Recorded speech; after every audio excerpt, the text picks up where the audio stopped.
Freebies and welcome to another video. So as promised, I'm doing my reviews of all the books that I read for the Challenger Book a Day in May, and I've had to split it up into a couple of parts because there was a lot there. I'm just going to double check. I think it was 35 books.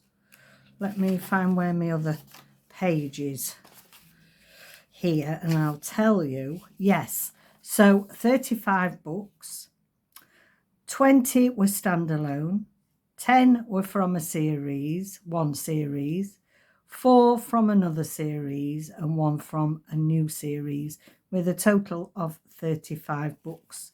And in that I had 7 5-stars, and I'm quite surprised at this because, you know, sometimes to get your numbers up a book a day, like my sister said, aren't you just reading books for the sake of it to tick off the numbers? Well, some of them, you think that, and they end up being a favourite, or you like I'm talking about somebody today. I'm going to go on and read full-length novels from this person because I wouldn't have found them if I hadn't been doing book a day. And I was quite surprised at the high level. So I had 7 5-stars, 2 4.5 stars, 11 4-stars, 5 3.5, 9 3-stars, and 1 2.5. Oh no, 7, sorry, not 9 3-stars. 7 3-stars, 1 2.5. So I think that was very successful. Let me just, I'm propping that up so I can see what I'm talking to you about. Probably go, it is. It's standing up.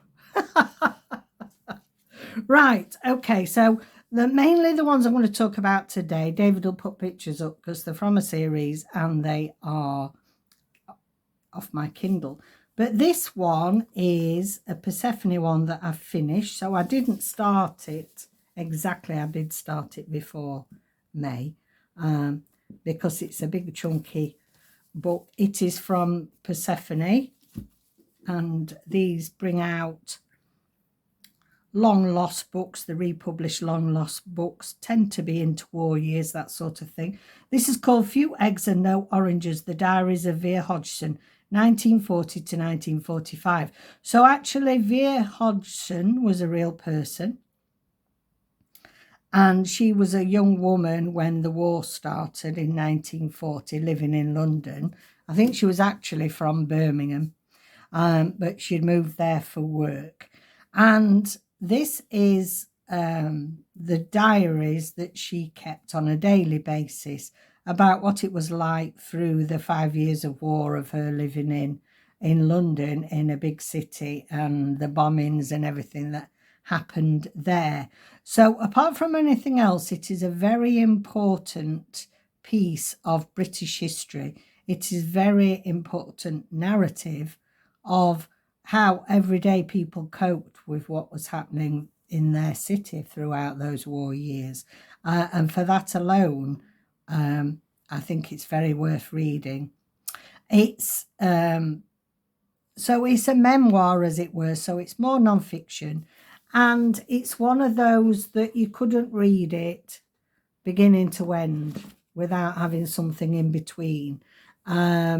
If you can't do that, if you start a book and you've got to go beginning to end and can't read anything else, this might not be for you, because it is, dry is not the right word, but it's very factual. It's very interesting, actually. There's a lot of things that I didn't realise about, you know, from those years in my own country. My dad was 8 in the war, so he was 36, he was born.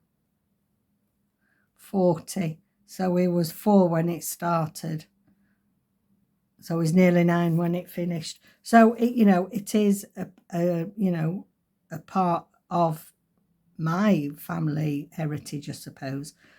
What struck me about this is just the sheer normality of how people tried to carry on with their everyday lives. And the fact that I found difficult is that every night she'd say her prayers and hope that I wake up in the morning, because that's all they could hope for, middle of war, and there was a lot of bombing going on in London. A lot of people lost their lives. And, you know, that just makes you think. If you've not lived through those times, just makes you think. Very informative, very interesting. The other thing that made me smile, and I don't know if this is just via Hodgson or whether it was a thing, every time they heard, every morning, they'd get the news, oh, so-and-so's been bombed, that part of London's been bombed.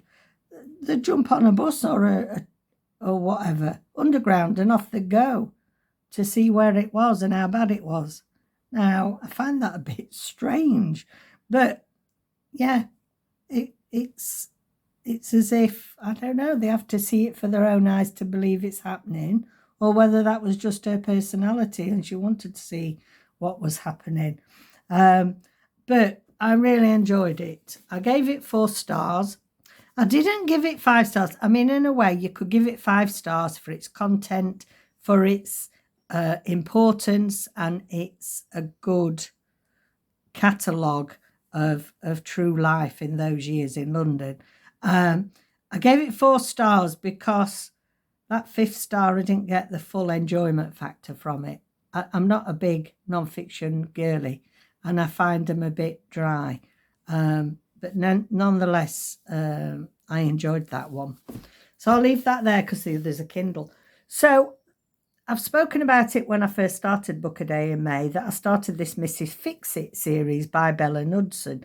And David will just put a picture on here. It was a very inexpensive set. I think there's about 13 or 14 in the series.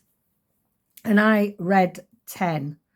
And they were very easy to read, very easy to get my numbers up. Now, what do I think about it? Throughout, as you go along, each book got its own small plot line. And then building in the background is a larger plot that threads along all of the books. Now, I thought that the overall plot was very good. It was very good. It was interesting. And I think it's that kept me invested and keep reading them.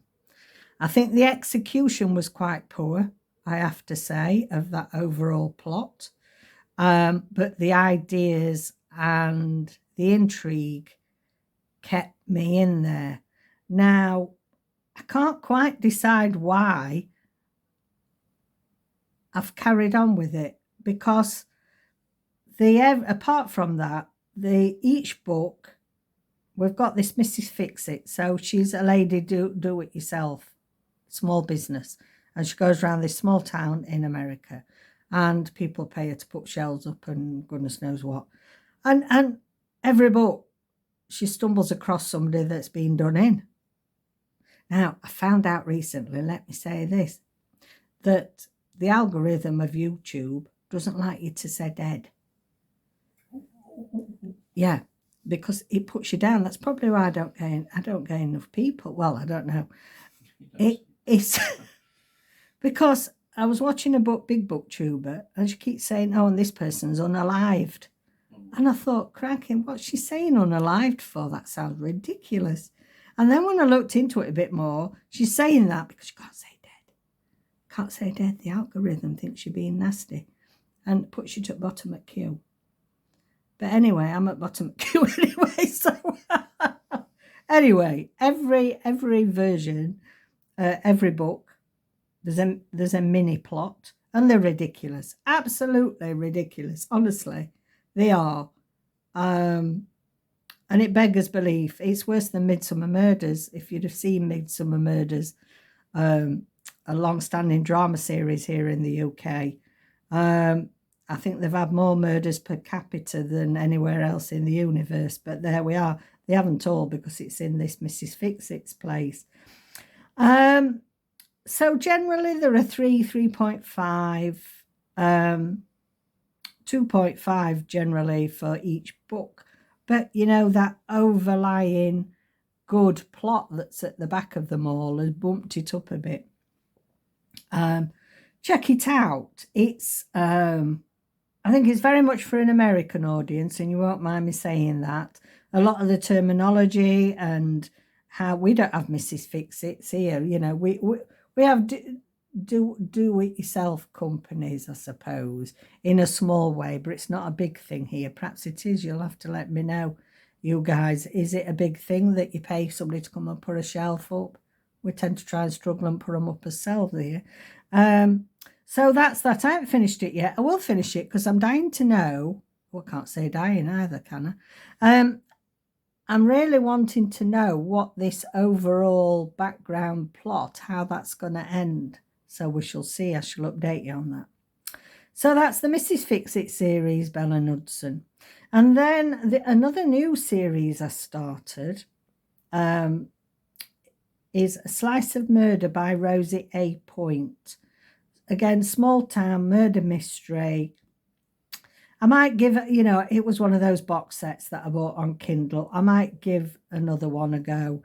I didn't think it was anything special. I gave it 3 points, 3.3 stars. Didn't think it was that special.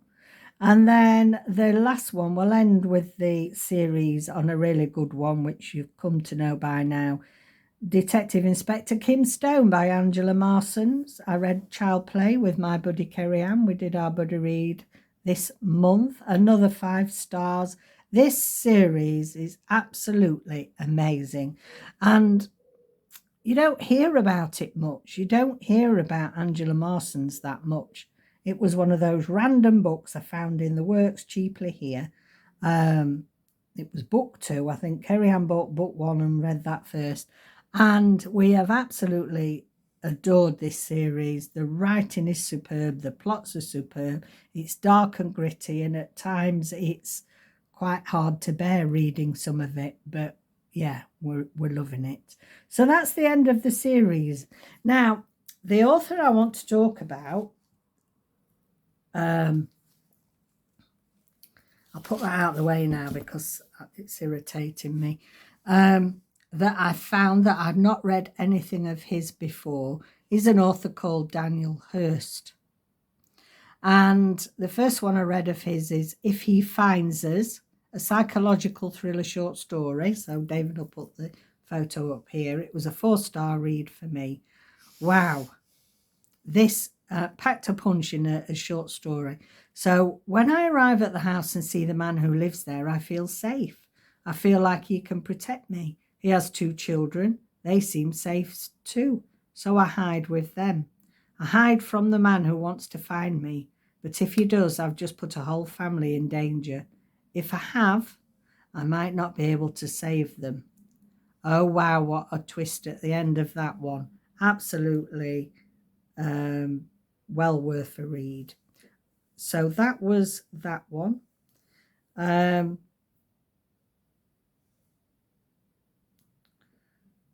next one of his is called The New Year's Eve Party, Daniel Hurst. This was a 3-star for me, 3.5, but still a very enjoyable read. Would you share your New Year's resolution with a stranger? When Carrie and Andy attend a high-class New Year's Eve party, they're looking forward to closing out the year in style. But then they meet Martin and Michaela, a couple who haven't just come out for champagne and fireworks.